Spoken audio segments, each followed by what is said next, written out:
Okay, so this is a bit of a new series. It started on the Gain of Fiction program, which rarecandy.substack.com premium subscribers have access to, but kind of wanted to bring this out to our main audience. And what I wanted to do, because I really liked the episode that Max Thrax, the great Max Thrax, and I did about his book, God is a Killer, and then a novel that was really influential to him, The Friends of Eddie Coyle by George V. Higgins. Now, I kind of want to keep that series going with a lot of writers that are in the sphere of RC, independent writers, people who are with small publishing groups and stuff. So if you fit that bill, go ahead and email at rarecandyindustries@gmail.com. Let me know what you want to do. Again, might not happen anytime soon. Anna can attest to that.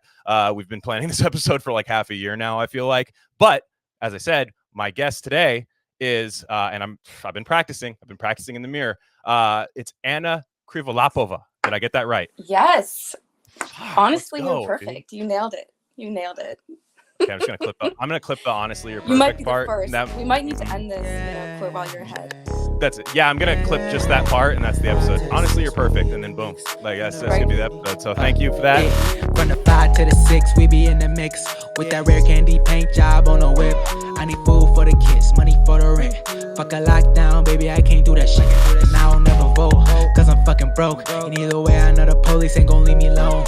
On a plane by the visit Glen Rock, need crypto told me I should bring the Glock with me. So I packed up my piece and I'm sliding. Cause we might get caught up in a riot. Middle finger Trump, middle finger Biden. Fuck a left, fuck a right, is you riding? Know you love to see it, dudes rocking. Ain't no politics, baby, we just talking. From the birds to the bricks, we be in the mix with that rare candy paint job on the whip. Who you with? But yes, she's the author of Incurable Graphomania, that's published through our friends at Apocalypse Confidential. You've heard many of their contributors on Rare Candy episodes and Gain of Fiction episodes. Right off the bat, I knew I wanted to read this book. Because of the very, I don't want to say carefully, but your timeline on Twitter, it seems very curated. You don't just shout things on there. Everything seems to have a purpose, and it always lands. And I was like, well, she's got to be able to write a book or a collection of short stories. And that's exactly what you did. Incurable Graphomania. Where's the best place to get it, Anna, before we get into the conversation? Well, it's obviously Amazon. I can send you signed copies if you're within the US. If you're international, you can butter me up a little bit. I mean, yeah. I've sent it to the Netherlands and Canada, and it's usually fine. Just, be down to spend like $25 on shipping. But there's also a bookshop link, but we can link those later. Now, I've heard you talk about it on other shows like Welcome to the Backlash and stuff, but these stories came to you in dreams, right? A lot of them, yeah. Or just, kind of life reshuffled. Life reshuffled. Now, are you... Now, how do you view these dreams? Do you view them as you're already writing them in your dreams? Do you think you're creating them, or are they being beamed to you like Philip K. Dick?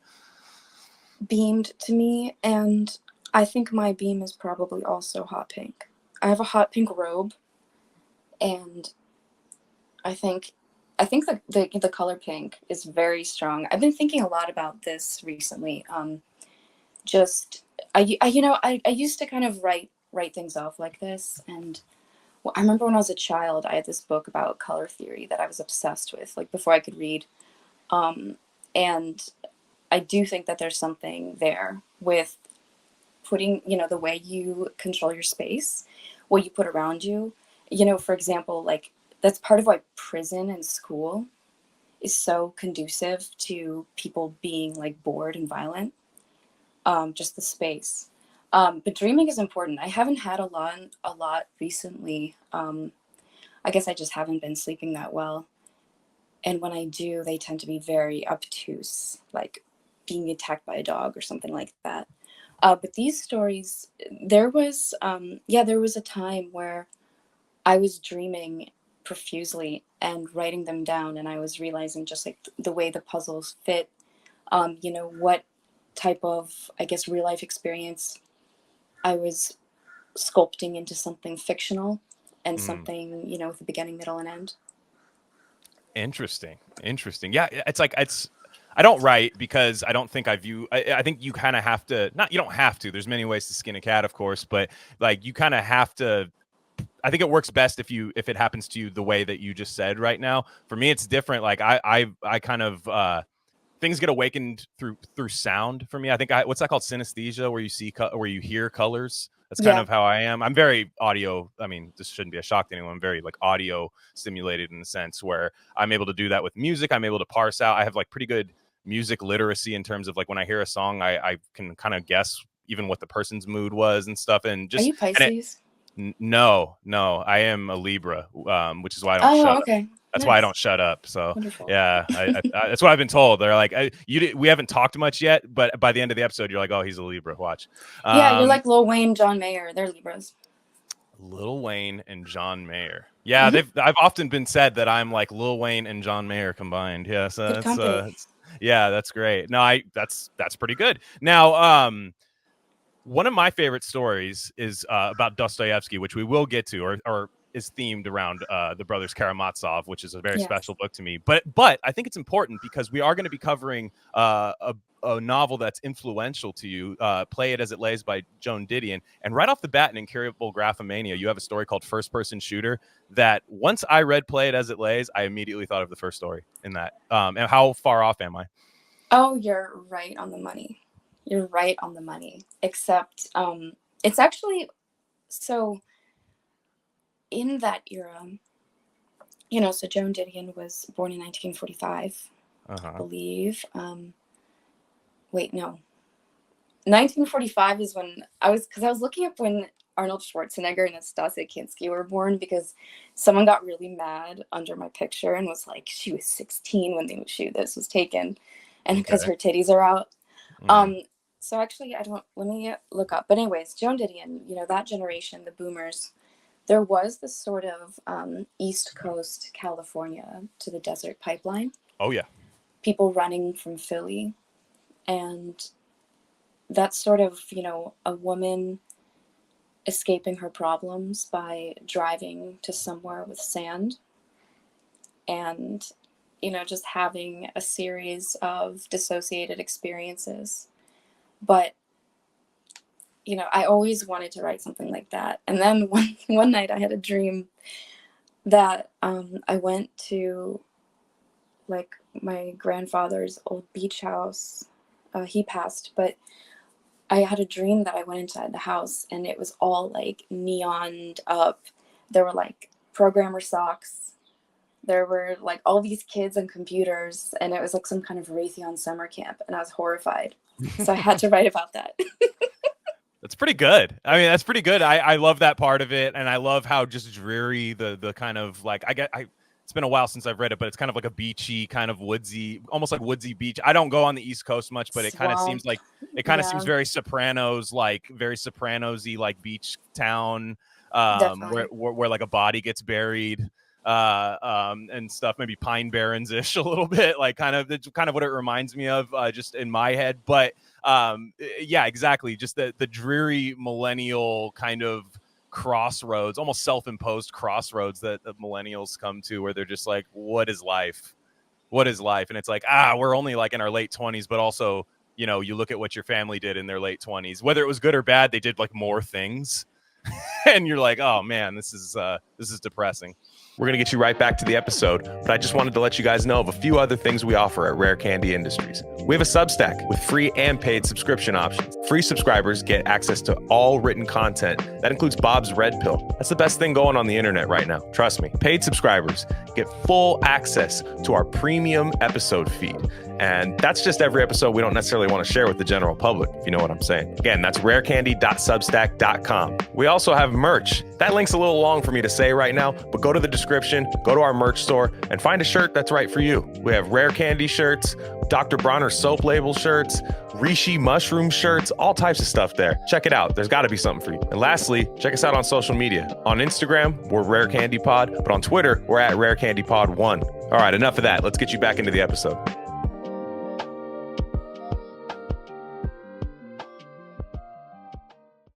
There's also that story has a heavy Jean Paul Sartre, Herostratus or Aristomus influence. Aristomus is my favorite short story by him, and I know I've talked about it before on podcasts, so I'm sorry for being repetitive, but it's a very of the time story. It's very Kafka, very Dostoevsky. This quiet, mild-mannered clerk buys a gun, and he has this stuffy little office on the top floor, and he watches people from it and just points his little gun. And then he hires a prostitute who's very fat, and he makes her walk all the way up the stairs to where he lives. And it's like a fifth floor walk up, and she's very fat, and he's like really enjoying this, like watching this fat woman walk upstairs in front of him. And then she like sits on a chair, and she just has to like walk around naked when he's pointing the gun at her. And the whole like first person shooter, like GTA, all of this, as soon as humans sniffed it, this is the story they want to tell over and over and over. Yeah, it's that's totally the vibe, because it's like, it's weird. With these stories, particularly this one, I've never done that. I mean, I've been in the mind state to like do something quite just as random, maybe not quite as catastrophic, but just as random and just as shocking, just out of sheer boredom or like desolation. But the humor comes across the whole time. And it's not forced. I feel like a lot of current writers, especially you see now, like current millennial writers, they want to write a funny book a lot of times. And it's like, well, I'd much rather you launder the humor in there into something kind of serious. Not like a pure satire, but like, Thomas Pynchon, I think, is the master of that. And that was definitely where very crying of Lot 49, very like just that's where it took me. And I know authors probably hate like hearing like, oh, this reminds me of this other story, but like, I don't know, as a reader, you can't help but draw a bridge somewhere. No, I do actually like that, because I have a very vague sense of my style. I don't try to replicate something. I just kind of, every story comes from a very different seed. Mm-hmm. So I do like it when other people are able to identify those patterns for me. Yeah, and ultimately, like, look, when you think about a guy like Kafka, like, he was so paranoid he didn't even want people to read his work, and the guy had a lot of things going on. I mean, the guy's got basically modern human psychology. Like, I feel like so much of it is based off his work. He's one of those guys, like, after a while, a lot of his stuff didn't get published till he died. But if you are putting stuff out in the world, like, it is up for people's interpretation, and it could be maddening. I mean, we put stuff out to the world too, and somebody will just glean something completely different from it, and I'll just be like, well, even though that's not correct per se, this is not what I intended. How it's viewed is, it's all part of it. Like Goodreads reviews, like they can be as nauseating as possible, but that person did read your book for the most part, and that's what they got from it. Oh, I got a really wonderful 2-star review that was something like, very promising writer doesn't go far enough, 2 stars. I'm like, wow, yes, like, you're making me work for it. This person like wants the novel. Some people hate short stories, though. I think some people just don't like short stories. I like short stories, but there's so many people that just view them as. I think a lot of writers don't. Like, a lot of writers kind of frown on the like, it's kind of like a mixtape. Like, some people want the studio album, but short stories to me are mixtapes. Like, this is your mixtape, I think. Oh, definitely. And I think it's a perfect medium, because it's so nothing is belabored. Everything ends while you're still hungry for it. I think it's a perfect medium. I mean, there's so many short story collections that, even if they don't have a lot of reread value, the first time I read them, I absolutely loved them. Like, for example, the director Miranda July, she has a short story collection. Otessa Moshfegh has one, and I loved it upon first read, and then I tried to reread it, and it sucked. It was like unreadable. It was as bad as her third or fourth book, the one that's being adapted, Death in Her Hands. Otessa can be so fucking boring, Yeah. She can be so good, and then she I don't know, she's timid. There's something like, I kind of want to read the exegesis of Otessa Moshfegh. I feel like she has some insane, like, you know that Hunter Schafer like AGP like journal thing? Oh, yeah, I had forgotten about. Yes, that's right. I feel Yeah. like Otessa has books of those that she's hiding. Tessa's my year of AGP journaling. Yeah. Yeah. That would be sick. But You know, like her mhm. last book, I didn't read it. People said there's a lot of scatological content, and I don't fuck with that. I don't fuck with shit. Like, try something else. You know what I mean? Oh. Try to get my attention somewhere else. Not shit, dude. Not the fucking like anal stage. Come on. There's a lot of people that have done that already too. Like it's not like Norman Mailer's a big shit guy. So it's like it's just like people it's not that new, you know. It's not like I don't know, to me it's if you I'm down for anything that's done right, but like for me it's like there you can tell when it's like look, when somebody tells me about a book and they get excited about shit, I'm like, "Oh, this is your first shit novel." Gotcha. You know, like I remember my first beer, you know, like come on. You know what? Okay, there's one novel that so I'm a huge like anti-bathroom humor person. I don't like it. It's That's fair. so cheap. It's like Mm-hmm. I don't know. I like a degree of I don't know. I go by the Porsche list. You know, like Nabokov. Mm-hmm. No Porsche list. Okay, like you know, there's a fine line. But Feast of Snakes by Harry Crews, which I know is a novel people love to talk about. They Mm-hmm. have this ongoing like porta potty saga. Whoa. It's so fucking funny. Like I admit it's really funny. Maybe it'll become so cheap to where it's obsolete, then bathroom humor will become the pinnacle, right? Like it's like everybody's done it, but you haven't read my bathroom novel, you know, like it's like a postmodern situation. I think poop jokes are going to be a lot more funny in the apocalypse. For You're sure. right. For You're sure. right. Mm-hmm. Yeah, it's what we're nowhere near that though. Like we have like another 30 years where it's probably not feasible, or it's probably not entertaining, I should say, to do that. But we'll know when the time comes, and that's usually when the when the Soylent Green world hits. Like maybe we'll just be laughing at fart jokes and stuff. But let's take it a little higher class, okay? It'll have to be a year of the monkey. Year of the Yes. yeah, that's true. That's speaking true. of That's apocalypse, by the way. true. What did you think of the two post-apocalyptic stories in Incurable? I do. I think you one? capture. Let me make sure I got the right ones here. So you have because I did read this 6 months ago when we were planning on. I reread two of the stories today, but neither of them were post-apocalyptic. But no, I like them. I like them because you have to be paranoid in the dystopian when you write dystopia. Like a lot of people are. I don't think you can be depressed when you write dystopian. I like dystopian paranoid writers, right? And you are inherently paranoid. It comes out in the fiction. Like it comes out in the work. Whereas when you read some like dystopian stuff or watch dystopian movies where people are like, we're fucked. There's nothing we can do. We're fucked.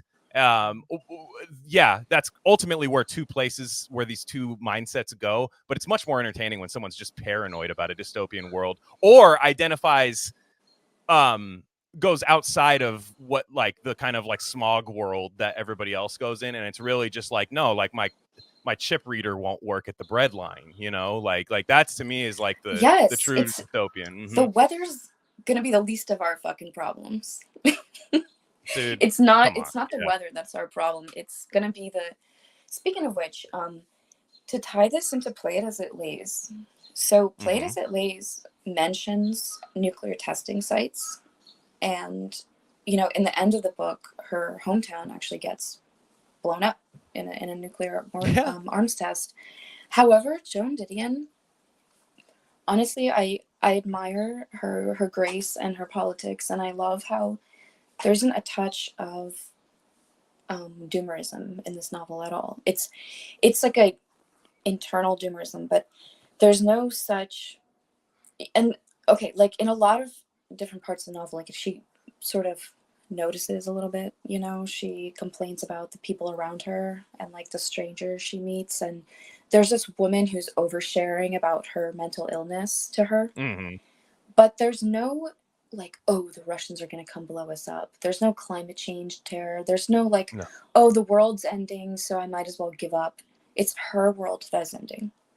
Well, yeah, her world's ending, and she also, you have to keep going. You have to keep going if your world's ending, which I completely agree with. It's why I like there's a fine line between nihilism and doomerism. I don't think nihilism is inherent doomerism. Like I think you have to use nihilism to me is like a pressure release valve. It's like, don't harbor this information. We're fucked. Let it all go.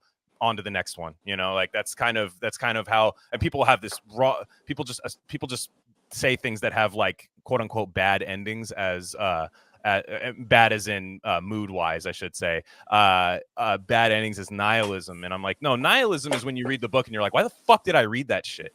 Like this is so stupid. Like, you know, and that to me is like true nihilism, where I'm just like, and you know, again, it takes an expert craftsman to do that, and that's exactly what happened. But let's not switch to Joan yet. I want to talk more about you. We're going to talk about my favorite story in this, because you wrote a very, very funny. I think this is the funniest story in the book, but it's also like I said, has an extremely paranoid tone to it.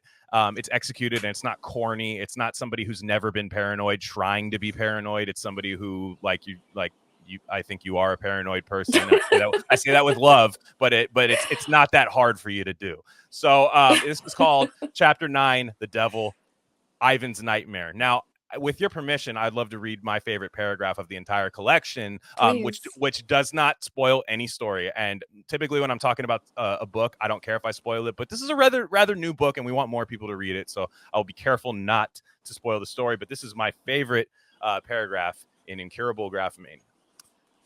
I wonder if it's best to abduct a woman after a large meal or before she's eaten.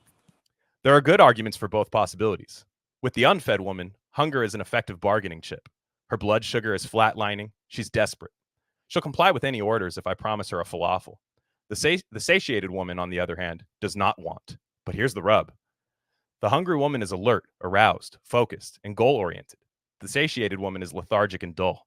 Women are truly slaves to their blood sugar, especially now, in this world where a woman who is not suffering from insulin resistance is as rare as an albino crocodile. The question began to plague me. There is no way to answer it without experience, without experimentation. There is no literature on the matter. Maybe there is, but it's nothing I could look up without receiving a visit from the campus Gestapo. They sent me a letter a few weeks ago for scolding me for pirating The Sniper from 1952. Love it, Anna. I love it. It's funny. I mean, you mentioned on Elon's X platform the other day that you are tired of men and women discourse, and I think that's becoming fart joke level. I agree. But when someone makes a poignant observation out of love, it hits. I deleted it because it felt too. I can only be bitchy for like 4 hours, and then poof, it's like a monk mandala. I've gone to confession. It's not my problem anymore. But yeah, it's really, that's another thing. Because obviously it's so entertaining to read in fiction when it's sort of crystallized a little bit. But when it's kind of like thrown like ping pong, it's so, I don't know, like someone said it was poisoning the well the other day, and it does feel like that. Because it does enter your brain. Like, even if you reject it, even if you don't believe it, speaking it has power. Mm-hmm. You're right. And I think there's, my thing with men and women discourse is like, I can just tell when someone's like 21. And like, I'm like, dude, you don't know anything. Like, you know nothing. You are responding to a meme. And then I could tell when somebody's actually gone through certain things and they're making a relatable statement. And that is inherently accepting somebody for what they are, but just rolling their eyes a little bit. Yeah. And that's what I like. And it's women when they're hungry. It's like, it is like an ailment, you know, like, like it is. It just is. And it's, we love them for it. And it's funny, and to hear a female author point that out is also really funny. Very Gillian Flynn. Love that. Wait, we need to talk Flynn. I'm a Flynn cell, like I said. I'm down Oh my anytime. God, I'm Yeah, in with Flynn. I love yeah, her so yeah, much. yeah. No, so look, we got time for it all. But Hmm. but exactly, like pointing that out. Now, that's not what your story is about. That's just an isolated paragraph. The story itself comes from a wonderful, wonderful book, one of my favorite books of all time. The most arduous. It felt like I have run a couple marathons in my life. That felt like training for a marathon. All the ups and downs, the frustration. But when you think about the man writing the book, he went through far more than you did reading it. Fyodor Dostoevsky's The Brothers Karamazov. By the way, is that how you say it? Братья Karamazov. Well, I'm not doing that, but Sorry. I mean, I was just like, is it I thought it was Karamazov, which is not true. Karamazov. Okay, there you go. That's cool. I have some Eastern European, but I never met any of the people from there that came to America. They were long gone before I was born. But that book is so special to me, and that's also my favorite part of it is Ivan's devil scene. By far, like it's so cool.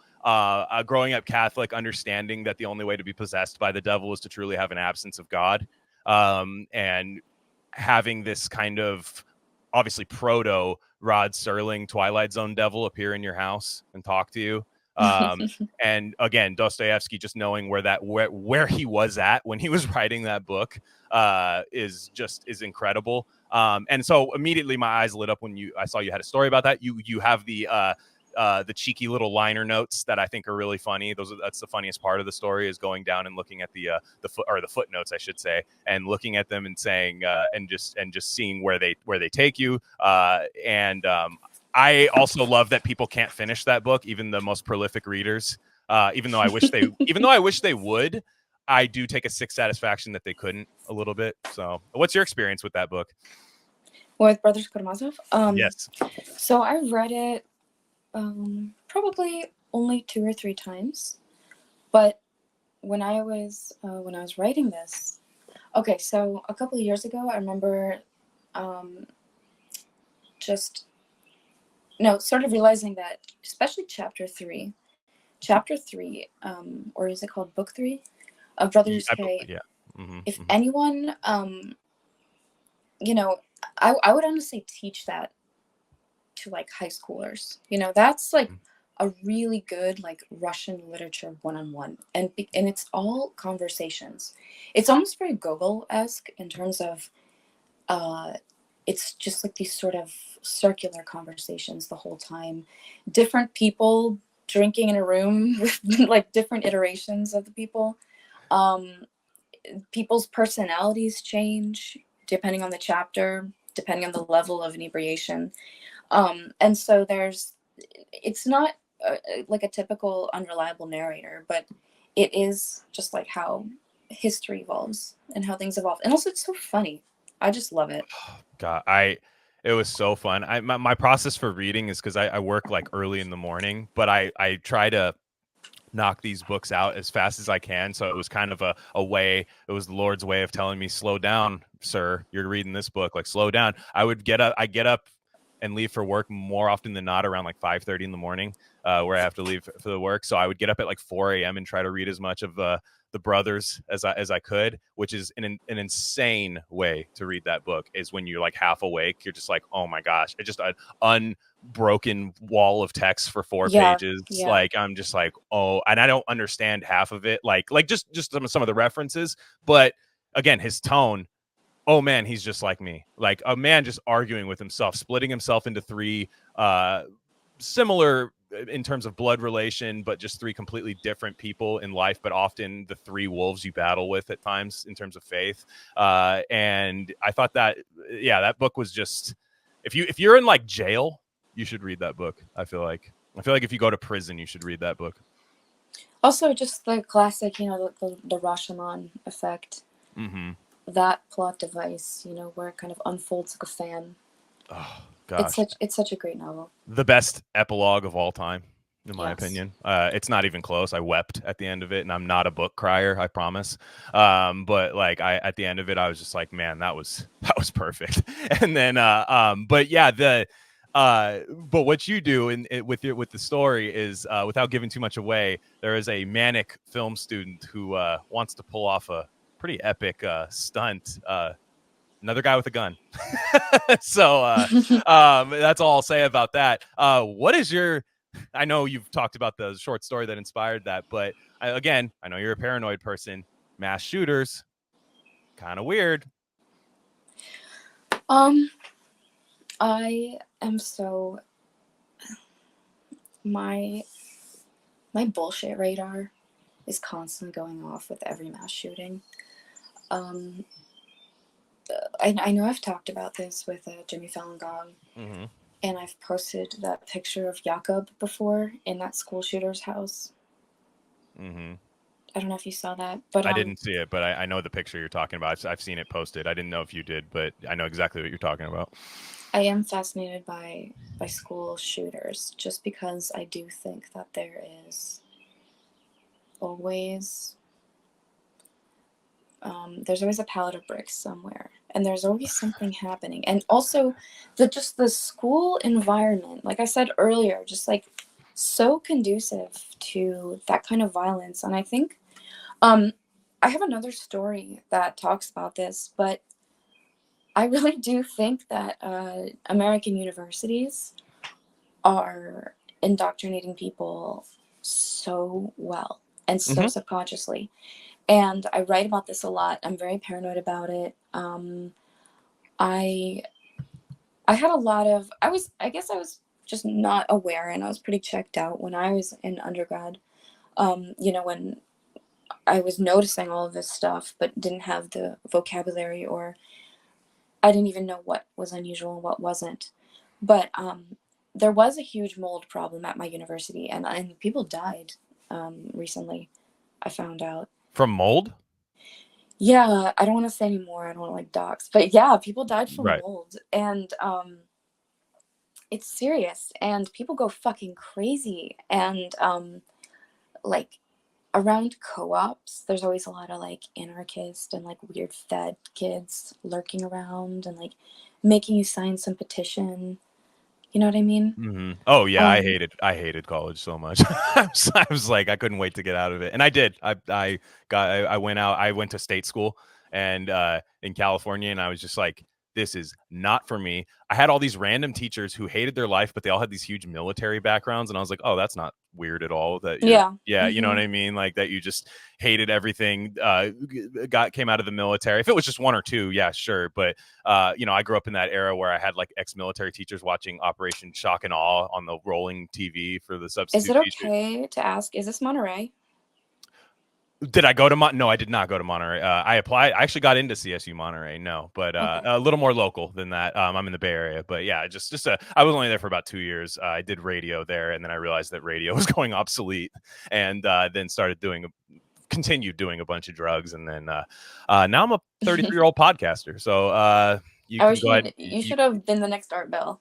Dude, you are, dude. Yeah, I guess there's still time, right? I mean, again, it's very like your first story. I'm like, well, Art Bell by the time he was 27 was doing syndicated radio, like, but exactly. There's still time. Two Chainz didn't get success till he was 41. So maybe I'm going the 2 Chainz route to get to Art Bell.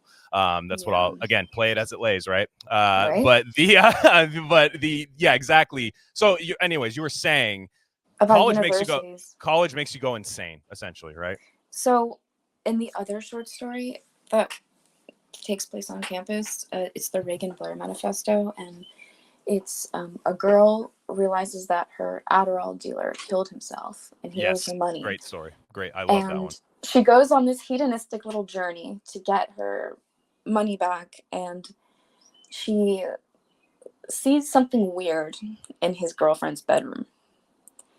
And anyways, it talks about how the group therapy that she and her friend go to is absolutely like fucking brainwashing them and not helping. And just like the way that these tragedies that happen on campus all the time, students kill themselves on campuses all the time, and just how that's taken advantage of. So in this story, it's more metaphor. I think it's more of a metaphor, with the mold. infecting people and making them get crazy. And our lovely protagonist is a big Russian weeb. His name's John, but his hot, pregnant Russian professor whose feet he stares at calls him Ivan. So that's how he calls himself. And he ends up getting obsessed with Brothers Karamazov. And he's also, the story, there's also this like ongoing motif of plagiarism. And that's where the footnotes come in. Yeah. Because Ivan's thoughts are sort of organized in this like rigid, psycho, academic, DFW materialist way. Yeah, materialist. Yeah. Yeah. Yeah, no, it's incredible. Like I said, my eyes lit up when I saw the title, and then seeing that it wasn't just like, wasn't just like continuing Ivan's story, like it wasn't just that. It was this it's highly recommend that. And then of course you do have the one that I believe was the first short story of yours I ever read, because I believe this was the one that was published before the collection came out, was the Taco Bell in the center of the Pentagon, which I mean, as far as titles go, I mean, how can you not want to read that? So yeah, that was the first time I had ever, I think that was the reason I initially followed you. Which shout out to Apocalypse Confidential for doing that. Oh, definitely. Shout out to them. I had a great experience publishing with them. Shout out to Bill. Yes. Most of all, for designing the book and, doing all the hardest work. I mean, I just wrote the thing. Yeah, well, let's not give yourself, don't do you're patting yourself on your back. The audience, for anybody who's just listening on audio, I can see her right now. She's real happy with herself. Don't worry, guys. But now the structure of it is interesting too. I'm glad you brought that up. It's, I don't know if this was intention. It could be a much more like poetic kind of way of doing it, but I think my goal is to get people off the screens more. I mean, I understand the irony of recording a screen podcast, but to try to get people off the screens and reading more books and stuff. But I do think when people struggle to get back into reading, I think a lot of times they'll try to pick up some really intentionally arduous work and look at it and just be like, wow, that's a paragraph that doesn't break for 4 pages. And then, and they'll give up. It's like trying to get back into lifting, and you lift what you used to lift and it doesn't, and you can't do it anymore. And then you just say, well, I'm not meant to do this anymore. But now the way many of the stories are structured, it almost is like scrolling the timeline. It's break, break, break, break, break. And it's, people don't want to admit it, but that actually feels like you're accomplishing something when you read it. And I think more authors should go that route, where it's just paragraph break, line, blank line, paragraph lay. I like that structure. Is that something you decided to do, or is that Bill? Oh no, I absolutely do not. I do not believe in the long paragraph. I think momentum is so important with reading, and like I agree with you. Admit it or not, our attention spans are diminished. I mean, you can see that, like, so I'm a big, I sew, I embroider, crochet, I dye fabric, cool. I do all these things. And it's so time consuming, and it takes all your focus, and reading and handiwork and carpentry and all these things that people mastered back then, those skills are greatly diminished. They're not as instinctual as they were. And if you look at older books too, they're so dense because that was all they had. People were so hungry for that one book. People were bored out of their minds, So I do, and I made this note in the margin when I was reading Play It As It Lays. Play It As It Lays has very sparse, short chapters, very Brodigan-esque, almost like Watermelon Sugar is the same structure. And I just think that's a sign of a very generous writer, a writer who likes to read. Because how some writers don't like to read? That's a real thing. Oh, I'm glad you brought that up. I was just thinking about it today. There are writers who hate reading, and then, but I also understand that. I'm not that type of person. When I get into something, I am a maximalist. But like, I grew up playing sports. Most of my life was sports before I started doing this. And I always saw people, and it would piss me off, people that had talent that I never could have to play sports, and they couldn't sit down and watch a game. And I'd be like, well, wait, how can you love this stuff? And they're like, yeah, I'm talented and I enjoy playing it and I enjoy working and doing all this stuff. I'm like, but they're like, oh, I couldn't sit down and watch a football game. I'm like, you are a football player. Like, how could you not want to watch that? You should be watching it with an eye that I don't have. But a lot of authors, and not only do they hate reading, I wonder if some can't read. And I'm saying I don't mean that in terms of illiterate. I just mean some of them, like, if you're a guitar player, you can't just listen to a guitarist. You read it, you listen to them and critique them. And you say, "Ooh, that was a cheap one that they did. That chord is cheap. Like that's, this and that." Whereas I will read and I'm like, if it's good, it's good. I'm more objective because I don't write. So I just wonder if some authors just can't. They take themselves out of it. They can't dive into a novel anymore. I think some people write in, especially very prolific writers. Mm-hmm. This is actually parodied in that film called Young Adult. Yes, Charlize Theron, right? Remember when she's basically just writing down dialogue she hears on TV, or she hears like two girls in line. Some writers are very good stenographers. They're not good writers. They're not coming up with stories. Yeah. They're just very good stenographers. They remember details. They remember images, etc., and they can spit that out, write a Lifetime movie, write a, like, Gillian Flynn doesn't count as this because she does it well, but that genre suffers from this absolutely. Does that make sense? I 100% agree. I just I'm fashionably, or not, I'd say unfashionably late to Gillian Flynn's work. I just recently read Gone Girl and the reason I was so impressed is I was like, this book could have been so bad and cheap, and it's not. But it's decadent in a sense that it's like eating dessert for dinner, but like it's dessert that is nutritious. It's weird. It's like this like you're like, this should just go in one ear and out the other, like a lot of like best-selling novels do, even if they're really entertaining, but it doesn't. It sticks with you. It's a extremely good sociological book that doesn't seem like psychoanalyzing because it's so relatable, even though the crime itself isn't, So Gillian Flynn is a beautiful woman. I think she has like a 9 on WikiFeet. I checked recently because I think it's so funny that she has a WikiFeet. I didn't even know WikiFeet existed. As if that's insane. Yeah, she's like very well rated on there. People love her. Anyways, Gillian Flynn is like this beautiful, smart girl from Chicago, and she obviously is the kind of woman who people open up to. People treat very well, because she's very presentable, etc.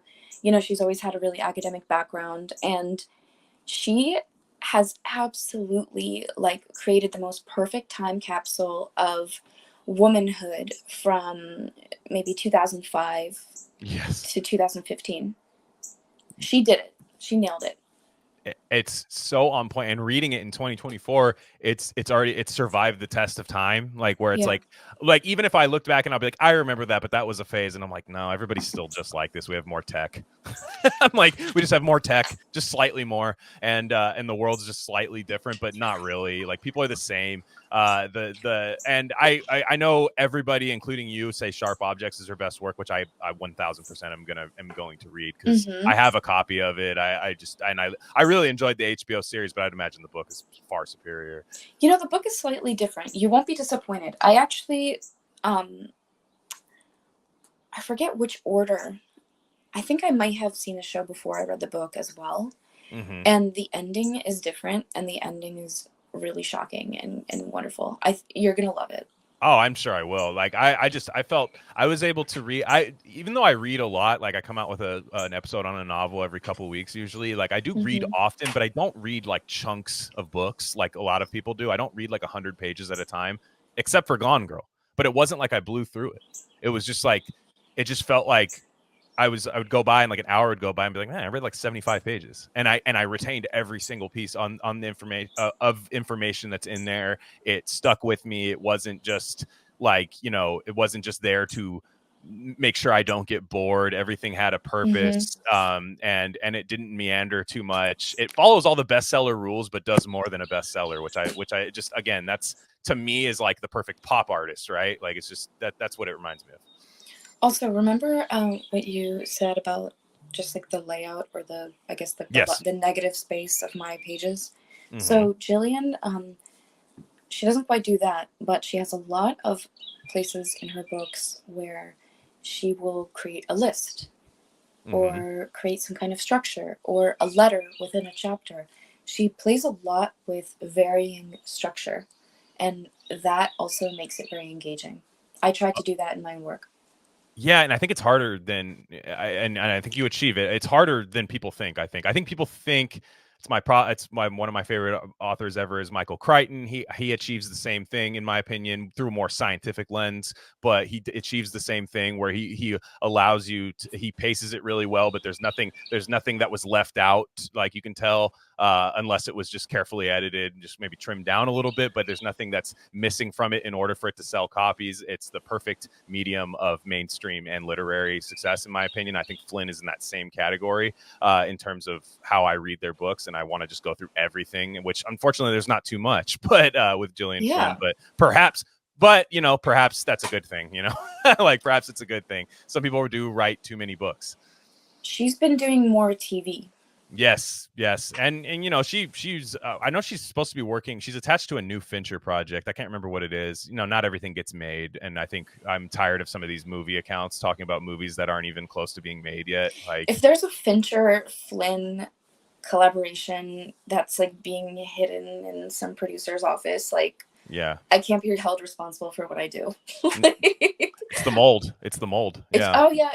Oops. It's my yeah, it's my zinc imbalance or whatever. I know I was hungry. You could say you were hungry. Need that. I was my insulin. I'm sorry. Like, but yeah, I hate to say it. I mean, you can't blame me for this. Wait, didn't she write that Utopia show? I didn't see it, but I think she did. Yeah. You heard about that show? Did you watch? Do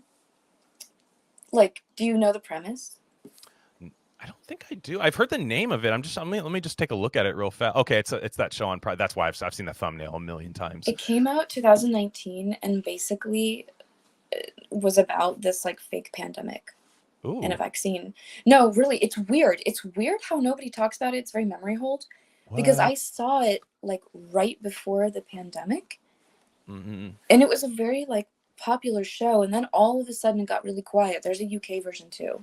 Yeah, and there's like a bunch of libtards in it. That's so funny as cast members. I know, right? That's my favorite thing is when they all agree to do some like based shit, like, and they just because they want to work, like Rainn Wilson and like John Cusack and stuff. But that was before. See, like they they didn't have their marching orders. Yeah, they didn't have their marching orders. Like the new one, the new software update, they didn't quite have yet. The true derangement, like Contagion and all these movies, these predictive programming movies that come out. From the 5 to the 6, we be in the mix. With that red candy paint job on the whip. I need food for the kids, money for the rent. Fuck a lockdown, baby, can't do shit.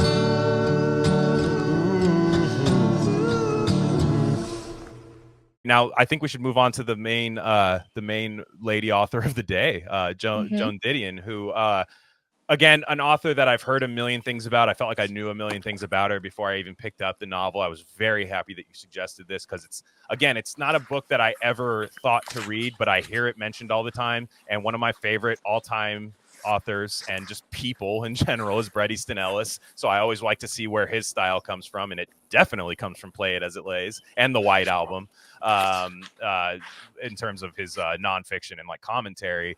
But I loved this novel. I thought it was very, very good. And it actually, it's funny, upon completing it, I liked it. But the next day when I was just sitting down and chewing on it a little bit more, I found way more things that I liked about it that made it even better, which is the sign truly of a great novel. And you're correct in the pacing of it. Very much like Less Than Zero. I think Less Than Zero is Bret Easton Ellis's Play It As It Lays. And it starts, you'll see just literally a thought, an italicized thought chapter for a paragraph, and then you're on to the next one. And it's a lot of people talking past each other. It's a lot of people talking around each other, while it's a woman who's gone through, I'll say hell, really. Yeah. And in a short period of time, you don't feel like you know the full story, every single detail, but you know enough to know that like this, a lot of people would give up going through this, and a lot of people think she does give up, and that's the problem. And please tell me your history with this book and how it influenced you. Well, I've read it so many times. I really couldn't tell you how many. I've read it in one sitting. I've reread it in one sitting because it's so quick and engaging, and everything. I don't know. Like Joan, in her nonfiction, she has this very, I would say, almost slightly prim tone. Yes. Would you agree? Oh yeah, it's cold. Yeah, it's cold. It's a little cold, I think. But yeah, it's very proper. Mm-hmm. It feels like somebody holding back for etiquette purposes, but like not really. Yes. You know, like it's someone being a professional. Yeah. It's someone being a professional, and so, you know, when I went into reading this novel, I had diminished expectations because of that. Mm-hmm. And then seeing her let her hair down. And also, it's important to keep in mind that this is after the White Album. Yes. And she wrote that essay about Sharon Tate's murder. Mm-hmm. And basically how the 60s ended. And this novel is very much a 60s ended novel because it's about a young actress model whose marriage is falling apart. She and her husband are both cheating on each other. She falls pregnant, has an abortion. This is pre-Roe v. Wade. I'll say. And she has, you know, sort of like a John Cassavetes character. Yes. Downfall. And it's very relatable. It's very interesting to read this in 2024 because Joan Didion was a conservative. Big time. This novel to me, I've read this so many times. I read this when I was much younger and absorbed everything in very different ways. Mm-hmm. And so this time when I read it, you know, I'm older and I relate to the protagonist more. So in the novel, her mother died about a year prior.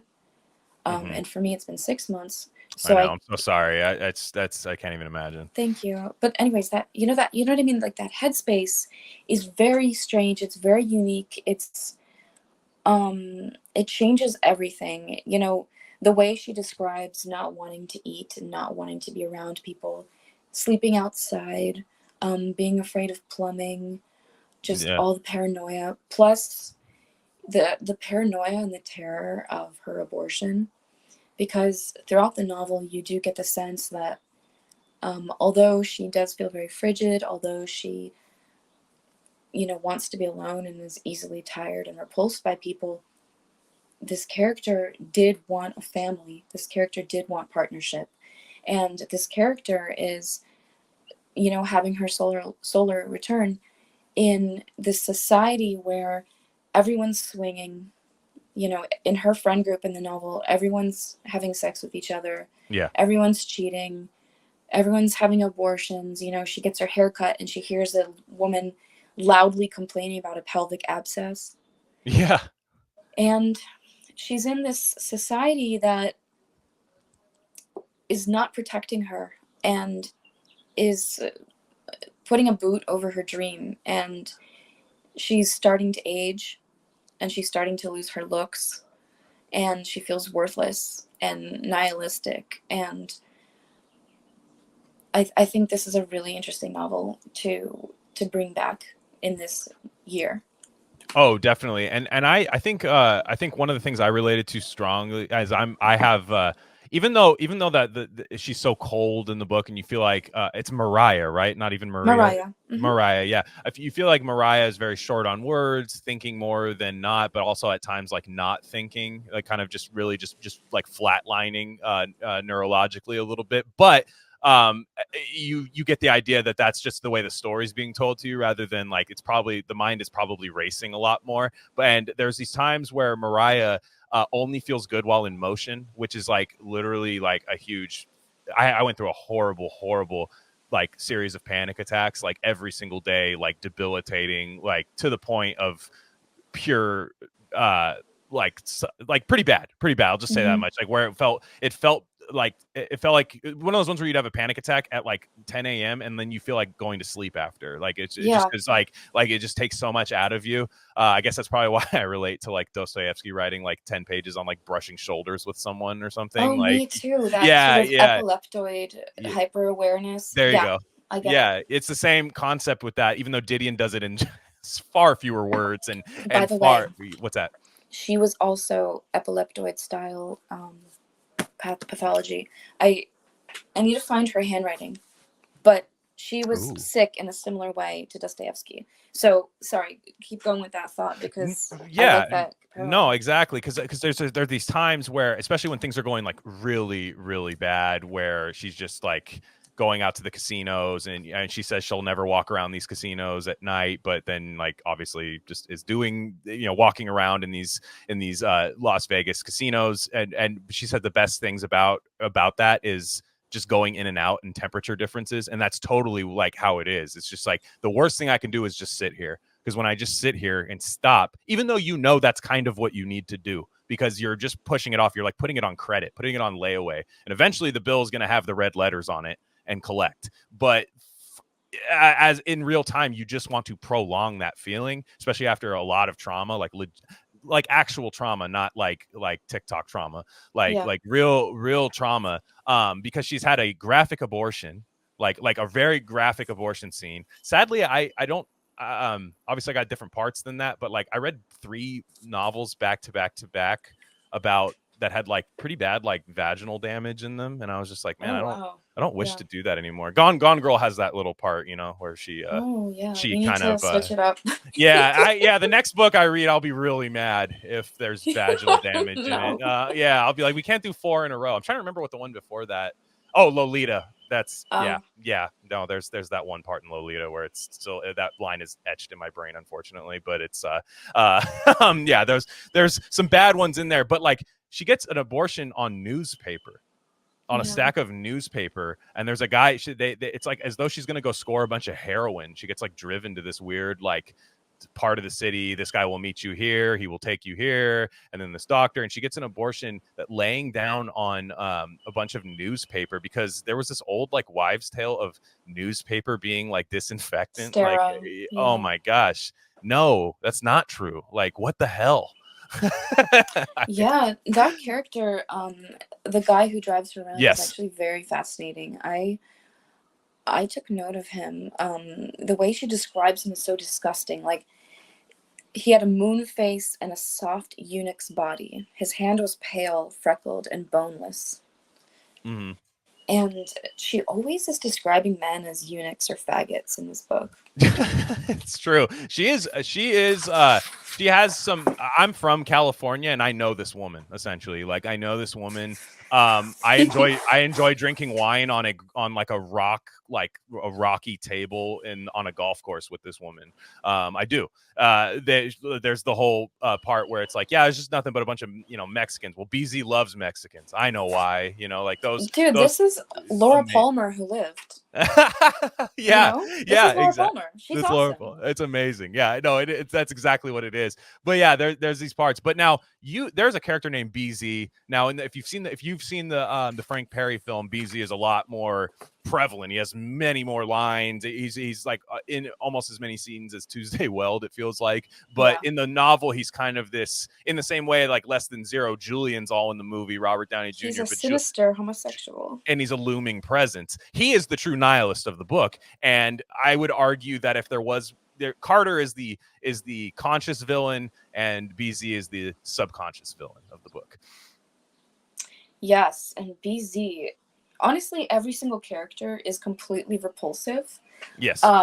Helene reminds me so much of the best friend in My Year of Rest and Relaxation. Okay, I haven't read it, This very but like yeah. dolled up girl, the girl who dies in 9/11. Uh, Yeah. Helene is just like a bimbo, constantly getting a boob job or different facelifts, like dyeing her hair. Mhm. Mariah's trying to talk to her about what's going on in her life, and Helene is like, "Oh, how can I travel without my hairstylist? He should be here by now." Just talking, like you said earlier, everyone's talking over and through each other. And Mhm. so I remember reading a couple reviews of this book earlier, just out of curiosity. I usually avoid reading other people's I know. reviews. Yeah. But people said the dialogue, this was a Reddit thread. People said the dialogue is so unrealistic. People don't talk like that. And I was absolutely disagreeing, because people do talk like this. All the If you time. listen up, yeah, people talk past each other. When I write dialogue, I always make people talk sort of at a slant. Yeah. Like half a question is answered, Yeah. tangent, etc. And that's the more natural cadence. I agree 100%. And I think if you don't think people talk like that, you do talk like that and you participate in it, and you don't realize that the conversation is nothing and you're just having meaningless conversations, but they're fine with you. And look, maybe that's a stock human trait that I should learn to adapt for success in life, I guess. But if you can't do that, it's maddening. And it's not maddening to read, because it's a kind of comforting that you're like, oh, you see it too. Like, okay, this person sees it too. These kind of like vapid conversations where people just can't have silence. Yeah. Despite how much I talk all the time, I actually can go hours and hours without saying anything, and it's totally fine. Like, but there's so many people you can tell are like, I got to bring up the weather right now. Like, I have to bring up the weather, or else like this conversation's over. And you're like, no, you don't. I see the same weather you do. It's fine. Like, No, I agree. The filling the silence, it's interesting. I love solitude, but even in my solitude, I'll be pretty verbal. I love singing. I love talking, just singing. I don't know, like, yeah, I have a lot of like Russian folk songs that are just kind of in a loop in my head.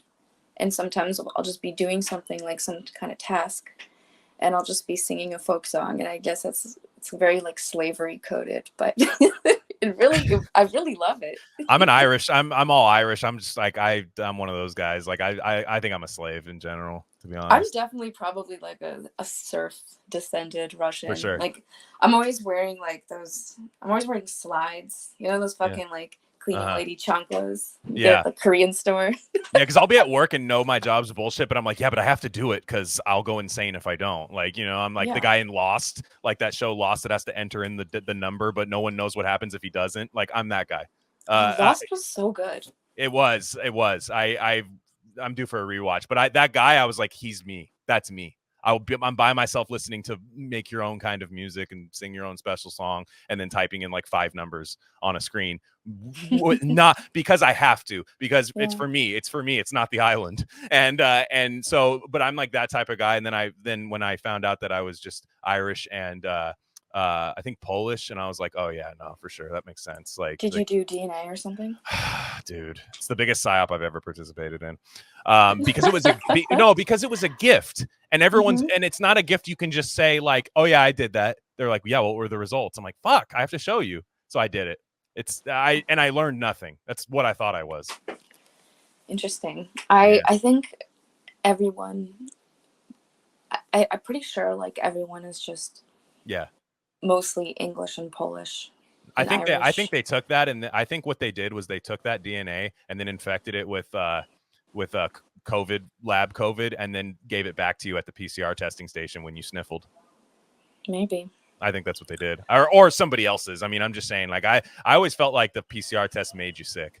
Like, because that was I had to get it one time to actually like go back to work. It was so bad, and then the guy just like jammed a fucking thing and like he like activated like a weird like emergency hard drive, like emergency shut off part of my brain with like a Q-tip, like this weird like oh, if your PlayStation's acting up, here's the hard reset. That's like what he did with my brain with a weird swab. And then I was like, I think you just inserted the virus in me, and I was just only like slightly under the weather. It was very strange, very strange. Wow. Yeah, I don't know. I'm different. I'm a little bit different. I was like, something weird happened. There's a weird like PCR to ancestry.com pipeline that I have no proof of, but it's vibes. Sorry. Listen, sorry, it was a nasal swab. Yeah, that's the one where they Okay. like really get up there. Yeah. Yeah. Oh my God. It hurts. It's fucking violating. Yeah. I've never done. Okay, so I'm a gold star. I've never gotten a vaccine. Never gotten a PCR, and never faked a vaccine card. Me neither. I didn't want to participate in that entire system. Yeah. I didn't want. Okay. By the way, I honestly avoid breaking the law. I don't like.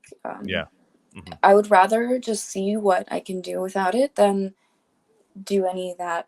Especially like. Yeah. I'm a dual citizen. I don't want to fuck around. I don't want to like misrepresent myself. But anyways, I didn't do any of the three. I never got a test or anything, and it sounded horrible. Like, and also that is a really great way to inject something into someone that's fucking deep up there. Like that's blood. That's mucous membrane. Like that's disgusting. I was like, I knew the fucking guy Carrie Mullis that invented it was like, I spent years making horse shit. Like, don't use this. And then they're like, no, actually, this is the best. This is the best way. Like, because everything's about contracts. Because they had a fucking contract with that company, and so with the 23andMe, my two biggest concerns are that the money being put towards those companies, I think it's being heavily invested into by insurance companies. I think that DNA might be used to see if someone has a not a predilection, what's the word? But if someone's prone to certain diseases and maybe not covering that. Yeah. Because of a DNA test, raising their premiums. And number two, law enforcement. And law enforcement, okay, so, for example, there have been many cold cases solved because nephew gave his DNA and uncle was a diddler and has a bunch of bodies of, like, Cambodian prostitutes in his backyard. Okay, now nephew is on a list for life. And, because, with Target, Target's law enforcement system, it's all predictive now, Philip K. Dick was a prophet, whether anyone likes it or not. No, Valis is real. Predictive criminology has been a very strong trend up since the 1800s. Since, there has been more people and more crime and more diversity and more clashing between people. At first, they tried to use physiognomy and, like, just, this Romanians like to, I don't know, like, steal this type of thing. Other people like to steal that type of thing. Like, that was their sort of criminology system, was just racial stereotypes. And we still loosely use that today. Loosely. And basically, I think that DNA is going to track generations. And, like, I think there are going to be kids getting pulled over and they're in their early 20s doing something stupid that people do, like, or kids do, and other kids would get away with it, but they have this DNA link, and so maybe they're on some kind of, like, hey, pay extra attention to this family. For example, and you clocked me. I am a paranoid person. And I mean, it's pretty easy to tell, Anna. I mean, but again, you're in the amethyst crystal chamber. We do all this to actually, like, purify that just for a meantime. But I want to still hear it. Yeah. Yeah. So I actually, one thing I do sometimes is I'll go online, and, like, certain counties of certain states have different laws about privacy, mugshots. And I like to look at, like, the mugshots, the progression. And I like to check on the frequent flyers because there are a lot of people who just go to jail, like, every month. Just, like, in and out all the time. Yeah, they work at my company. I know. Yeah. Well, sometimes, and I'm getting too deep into it, but I don't know. Sometimes you look these people up and you're like, damn, what are you up to? And a lot of them are, like, social workers or drug counselors or in prison. Yeah. There's something strange happening with that stuff. And you see a lot of the same last names, is my point, you know? True. Yeah. That's true. No, that's true. So you have a little truth bomb about our character, the sinister homosexual, the BZ character. Yeah. I'm interested in hearing about this because I'll be honest. You sent me a thing, and I'm like, all right, I glanced at it, and I'm like, but I want you to explain it to me because it felt very like Dr. Hilarious, like Crying of Lot 49, like situation happening. So what is going on with the name BZ? Nobody else has a nickname in the book. Nobody else has an abbreviation. There's no one named like Skippy or something, and then BZ. It's not a Stephen King 50s novel like where everybody has like little Happy Days names and stuff. Like this is a book where everybody just has a name, and then there's a guy named BZ, and I found that strange. That's the two letters that don't go together as like a abbreviation. So what did you uncover? So BZ is an abbreviation for quinaclidinyl benzoate. Whoa. And so that was a drug developed around World War II. So it's called different things. Like the Soviet name for it is Substance 78. The US Army code is EA 2277, but the NATO code is BZ. And they used to also call it Buzz. And so it's an incapacitating agent. Mm-hmm. It's odorless, and it's often used in a gas. And it was developed after World War II. And it was, there were experiments done in Vietnam. And obviously there was Vietnamese people who were in the experiment, and Viet Cong POWs. Yeah. After they got back to the United States, they were taken to the Edgewater Arsenal in Maryland. And there for about 16 years, there was a trial that was using BZ on military people, which is incredibly fucked up. And then the last example where this drug was used on civilians, because when they were testing it in Vietnam, they were doing tests to see if it could be used domestically on Vietnam War protesters. And so there was a hostage situation where a bunch of Chechens took over a theater in Moscow in 2002. And the Moscow police shot BZ into the theater. Whoa. And 125 hostages died, and 40 of the terrorists died. But it killed more hostages than terrorists. So BZ is a very strong drug. And so during when it was getting tested, they were also putting it inside of explosives. Whoa. And so this ties in with the bomb metaphor, where Joan Didion describes her hometown as a testing site. Yeah. Yeah, so BZ is a very powerful name, a lot of meaning behind Yeah, this. and he is the like agent of death. I mean, like Yes. more so than anybody else. I mean, yes, Carter essentially forces Mariah to get an abortion. Sure, like that's definitely something. But by the end of the book, you're like, man, BZ sucks. Like it's like you can't stand it. And there's a very again, a very cold, but once you I had to read it a couple times to see what actually happened at the end of the book with BZ, just essentially saying let's be true nihilists, right?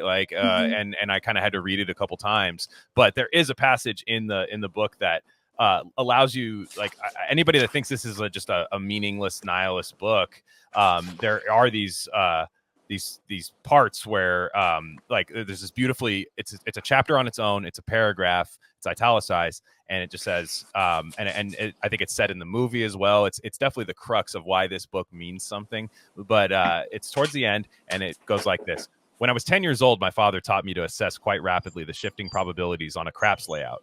I could trace a layout in my sleep, the field here and the pass line all around, even money on big 6 or 8, 5 for 1 on any 7. Anyways, when I play back my father's voice with a professional rasp, it goes as it lays. Don't do it the hard way. My father advised me that life was a crap game. It was one of the two lessons I learned as a child. The other was that overturning a rock was apt to reveal a rattlesnake. As lessons go, those two seem to hold up but not apply. And it's weird. It's one of those things where that is true. Don't go looking where you shouldn't look, because that's like essentially the like H.P. Lovecraft. Like, hey man, there's stuff buried for a reason. Like, there's just focus on what you can control. Stop snooping around. Stop looking for other things other than what you're actually going through, and just play the game. Just play the game, because if you don't want to play the game, why are you here? BZ doesn't want to play the game anymore. Yeah, and this is something that I only realized on this last read, but when she keeps repeating, it doesn't apply. Yeah. This is kind of going back to the grief of her old life. Yeah. The life that she doesn't want anymore, because she wants to be a mother. So I don't think we mentioned this, but in the novel, the protagonist, Mariah, her daughter is in a care home because her daughter is they never identify the disease. They say that there's something wrong. She has like Asperger's, I think, like severe. I would guess like some severe like Asperger's or like autism or something. You know. She's given a drug called I have it written down. But she's given a drug that's given to kids with ADHD when they're acting up, and they do mention giving her spinal taps. So it's a mystery. But so in the end of the book, all she wants is to be with her daughter. Mm-hmm. And all these lessons people have told her about survival, they don't apply anymore, because the only way that she could succeed now is through love, is through someone actually loving her, protecting her, an actual honest relationship. Like no more cheating. Everyone's like really into BDSM and hitting each other in this book too. Yeah. Oh yeah, definitely. It's in the end, they're filming a film, and the lead actress has like rough sex with Carter and gets her face ruined, and they can't finish the shoot. That's right. Mm-hmm. Yeah, and that it's one of those ones where you kind of got to pay attention to see that that's what happened too. You're kind of just like, oh shit, yeah. Like, and Carter's like always like winding up, like about to hit Mariah.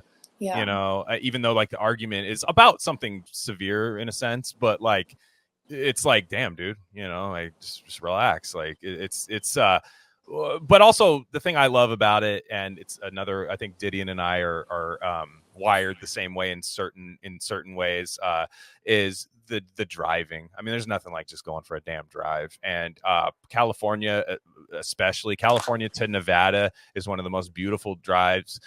From the Bay Area where I live, it's a different route than Didion would be taking to Reno. But from the Bay Area, you have to pass Donner Pass, where all the Donner Party stuff is, and it's like it's like almost the midway, not the midway point, but it's like the 2/3 point between the Bay Area and Reno, which is like, Reno is kind of like tawdry Vegas, which I love, but it's like you pass like this really beautiful mountainscape where like people eat each other and stuff, and you're like, sick. And it's kind of like, that's kind of the tone of this like book and stuff. And Bret Easton Ellis achieves the same way, because every Bret Easton Ellis novel, he'll always like, not every novel, but a lot of his early work, especially Less Than Zero, it'll be like very concentrated in this like rich LA area, and then all of a sudden he'll talk about coyotes like eating flesh in the hills and stuff. And it's like, California is so weird, because you can just, and I'm sure other places are like this, but in California you'll be like outside a, you know, Panera or something in a shopping center, and you'll look up and you'll see like a coyote in the hills, and you're like, that's weird,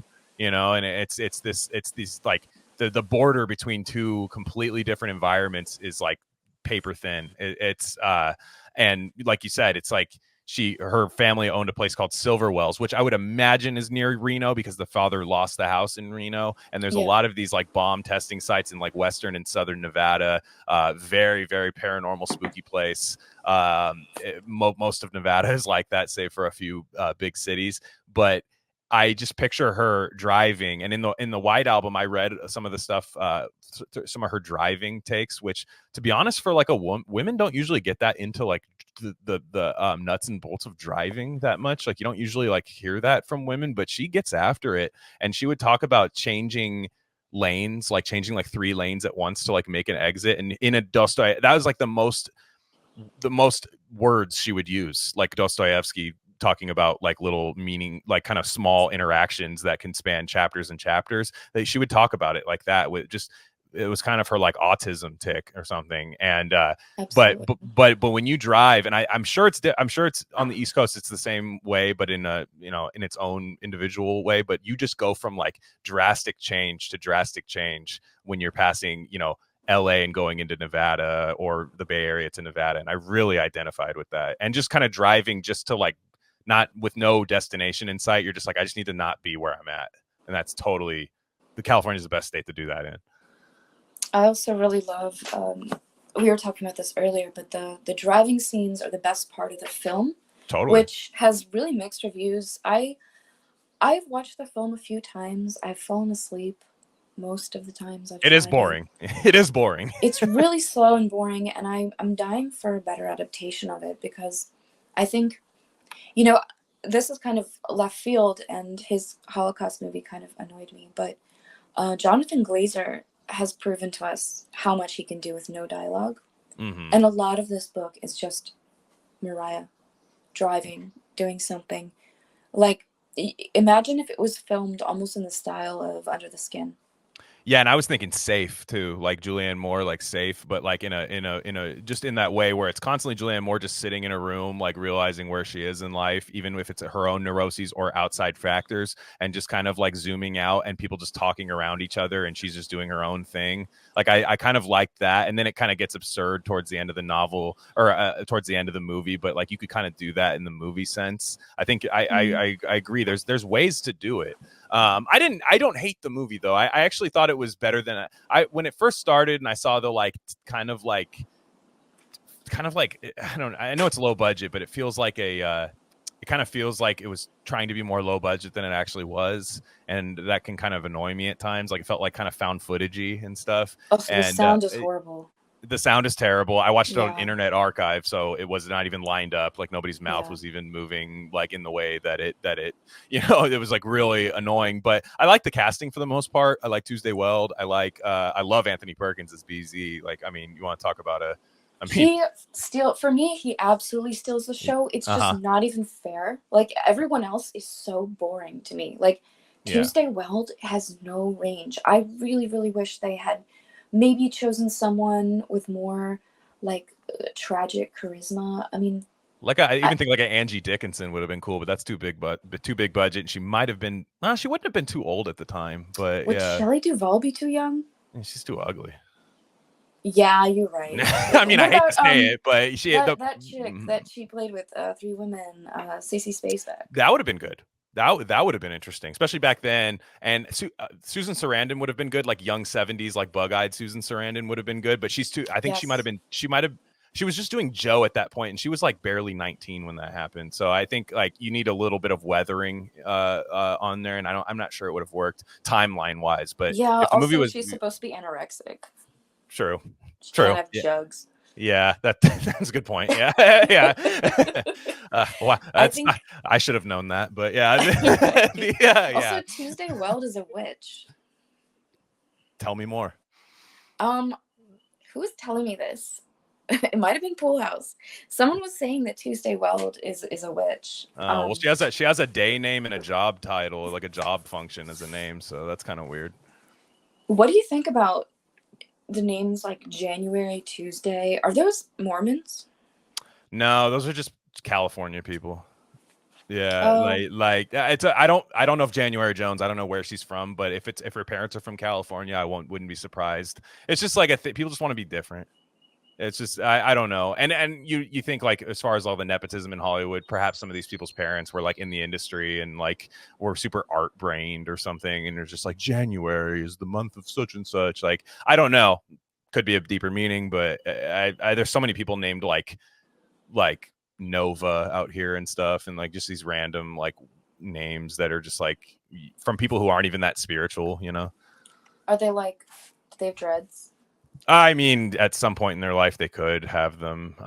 They're not. Not always. Maybe you were asking a different question there. It's from all diversity ranges. No, I'm asking specifically about dreadlocks because like white people with dreadlocks. Like, oh, there's definitely. I mean, there's so many of those people out here, but half the time their names are like Mike. You know, and you're just like, oh, yeah. I just miss. I don't know. We like on the East Coast, all the white people with dreadlocks either shaved or fled.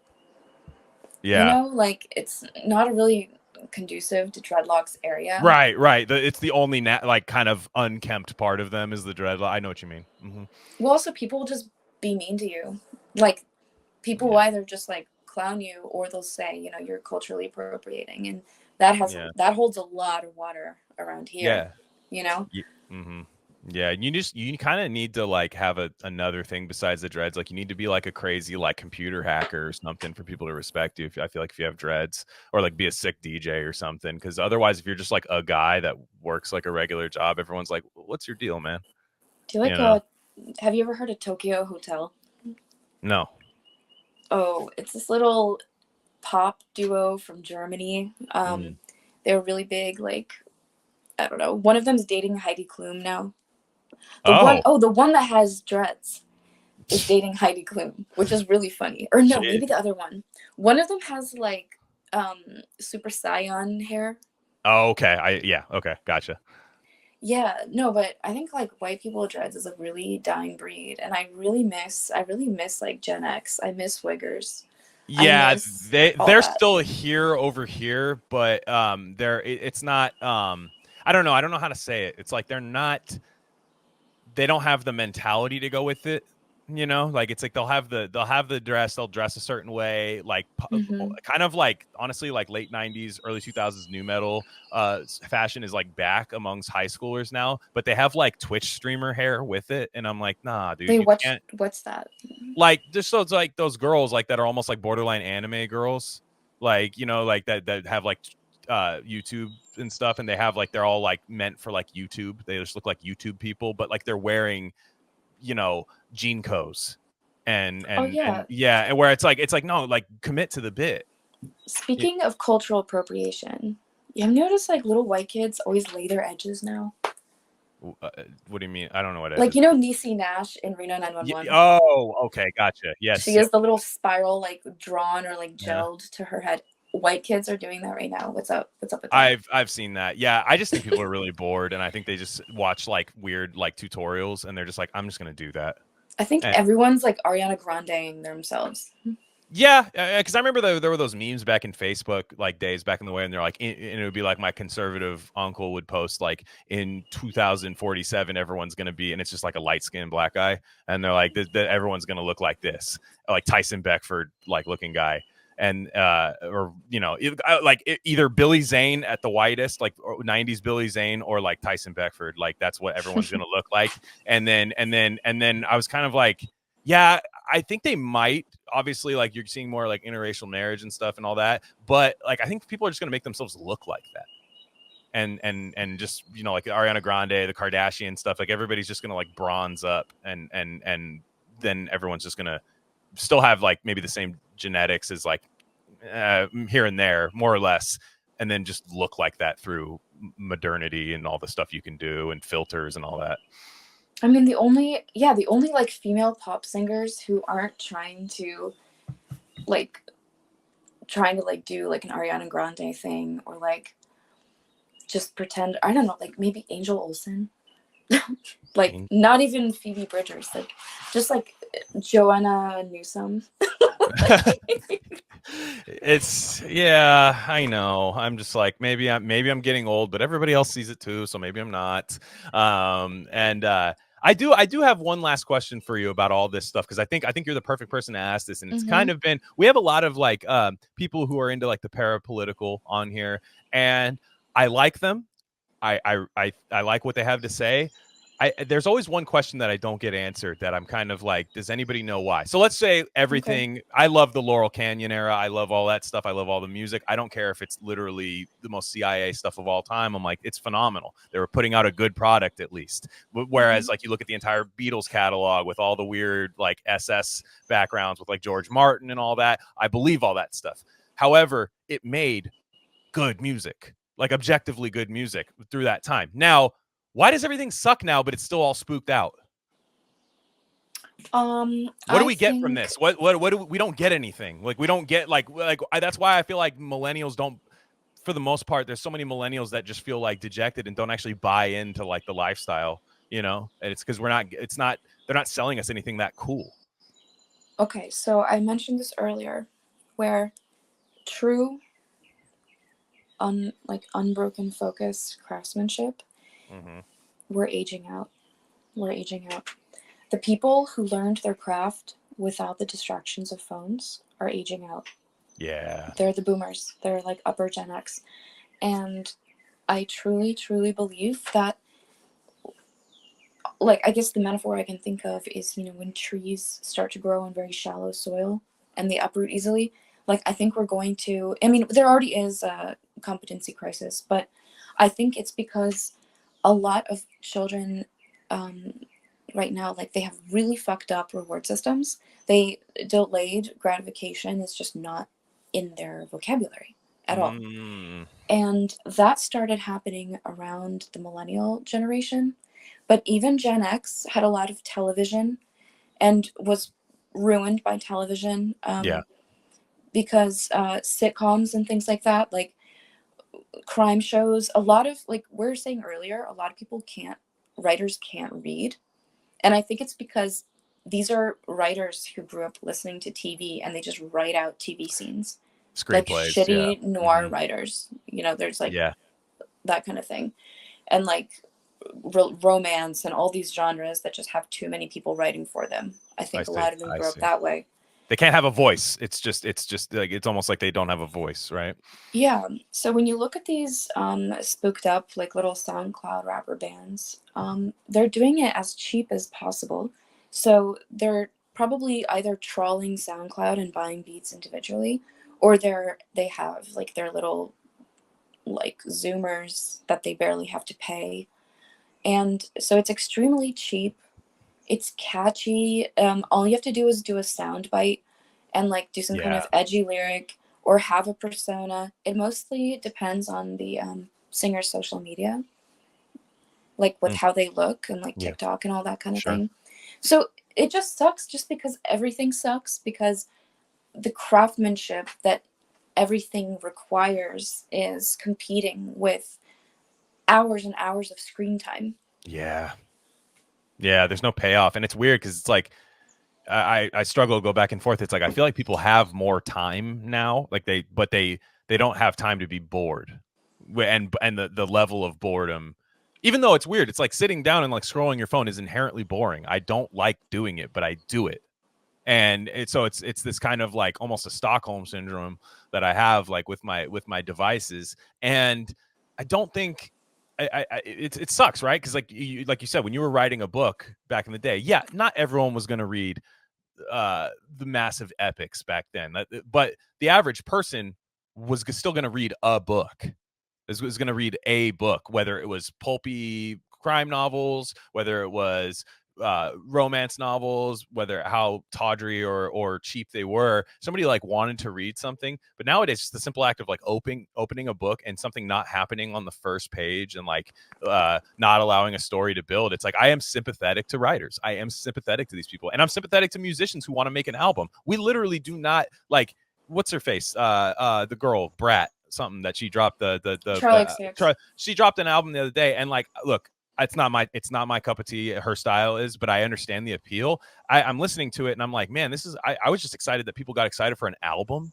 I was like, whoa, that's pretty cool that people got excited to hear an album and listened all the way through, at least they say, because if you want to pick and choose each song, whatever, people made mixtapes back then. It was no big deal. But for one, it's like, as an artist, why would you even put the time in to make a cohesive album that people just don't leave for months and months and months, and they discover new things about it upon listening? It's just there's absolutely no reason to be timeless anymore, and it's just like we're just prisoners of the moment. It sucks, and we look for innovation to take us to the future rather than these novels to remind us of the past, these albums to remind us of the past. And I think there's actually a utility in basically erasing history through attention span. So, speaking of this is all very relevant to Honor Levy's book, which I read recently. Yeah, how is it? So I did like those two stories. Oh, what was the first one called? I forget. But the second one was Halloween Forever. And the first one was fiction, and I really liked. So a lot of people will criticize the use of second person, direct second person, but I love it. And so Anna uses a lot of the second person, and I think that really works with her style. And Nice. the second one was kind of more like a manifesto. Uh-huh. And a lot of the second half of the book was kind of like essays and manifestos and her observations, which were interesting, but I didn't buy it in terms of like someone who was a very basically like I think they could have been couched into fiction more because Oh, okay. I can recognize like a notes app list that was very apt, but you really have to like weave, you really have to kind of like ease it in, or else just write an essay, you know? Yeah. Yeah, that's, and I just want people to do stuff for passion now. Like Yeah. I know it's but the thing is, like, at least right now, I think there's a big debate about writing, about like whether do people read. There's certain authors that get mad when you say nobody reads anymore. But I ultimately think part of that's true. But I still want, I think this kind of whole thing I think publishing is kind of bottoming out a little bit.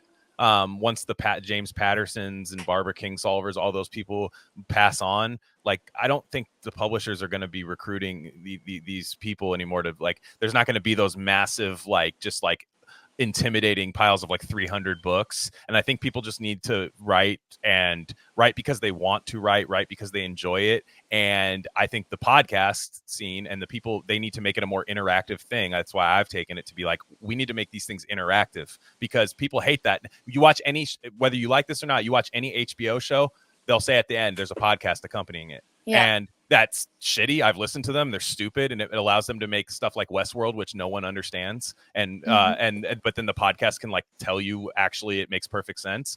But what I mean is, like, that needs to happen with books, right? Like, that needs to happen with novels now. I think people need the companion piece, and or else it's tough for them to just go, well, for one, it's for them finding out about it, but two, even the publishers nowadays, they don't put a lot of money behind promoting new authors because, well, to be honest, it's probably not that good of an investment to do that. Like, right now, it's not the 90s. Brady Sinellis talks about this all the time.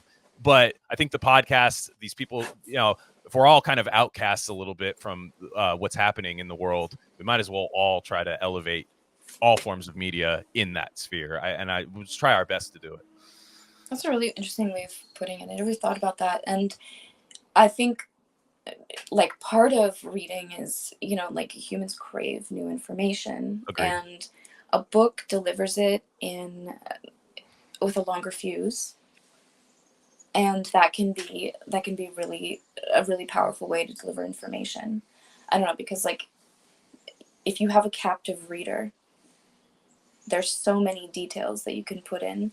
And I don't know, it's been interesting, like, I guess being able to talk to people about the book on podcasts and things like that. I can explain myself because I do acknowledge, I don't know, sometimes people read it and they say, I had to look things up all the time. So what?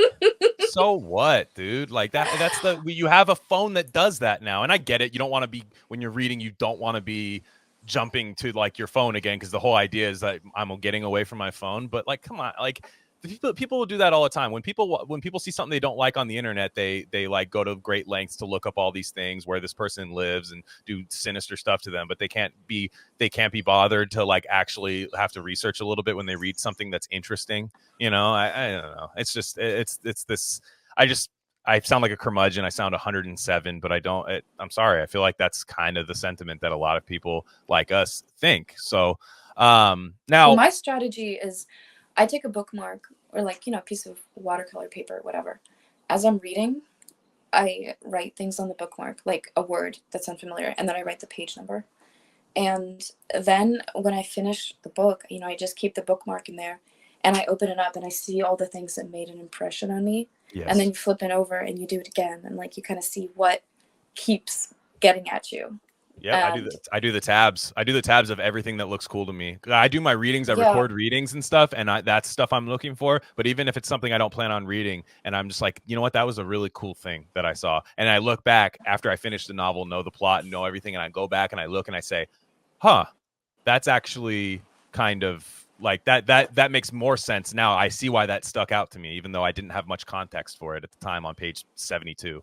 And we also, just to self-promote on our Substack, rarecandy.substack.com, Matt Fresta, who runs a zine called Rango Tango, which is a wonderful, wonderful publication. And he wrote for us, it's a little guest column. It's called How to Read, basically. And it's, oh, I know how to read. No, he'll teach you, like, if you're having trouble with concentrating, there's many, many methods that he suggests on there. And it's gotten a lot of response. People don't want to admit publicly that they can't do that, or that they're above that. But I got a lot of private DMs saying, like, hey, that's really helpful. So go check that out. And a good way to start would be Anna Krivolapova's book, collection of short stories, Incurable Graphomania. So let me get that on camera. And check that out. Apocalypse Confidential. There's lots of great work on there. You can read it electronically and buy some physical copies of this stuff. They publish short stories. They have themed stuff. It's really, really cool. Jacob is doing a wonderful job out there. Jacob Everett, Gain of Fiction alumni. And Anna, any last thoughts about anything we talked about? Didion, Jillian, any of these people? Anything you want the world to know, anything. I just feel like, because I'll tell you this right now, the minute we stop, you're gonna be like, shit, I forgot to say that. So well, I will tease something, but yes, I'm not quite allowed to talk about it yet, I think. Okay. But anyways, a lot of people really loved the Dostoevsky one, and a lot of people loved Heart of a Dog. And keep your eyes peeled for both of those maybe being adapted into different formats. That's all I'll say. I was gonna ask about that, and I think that's that's nice news to be teased. That's nice news, whatever form it is, right? Whatever form it is. We definitely should chat again sometime. I think this was a lot of fun. And we'll have to. And anytime you have something new, you just come to us. That's I like I said, we talk about a lot of stuff from 1800s, all these classics. But I think when something good comes out in real time, I feel a responsibility to do our best to let our audience know about it. So on that note, guys, Gain of Fiction Lolita's coming out later this week. Please check that out. That's at rarecandy.substack.com. It's similar to our Patreon. We put a lot of work into that type of stuff, and the reading list is for free. You can check the reading list out on the same website. And Anna, thanks for your time, and everybody have a safe week, and we'll catch you guys next time.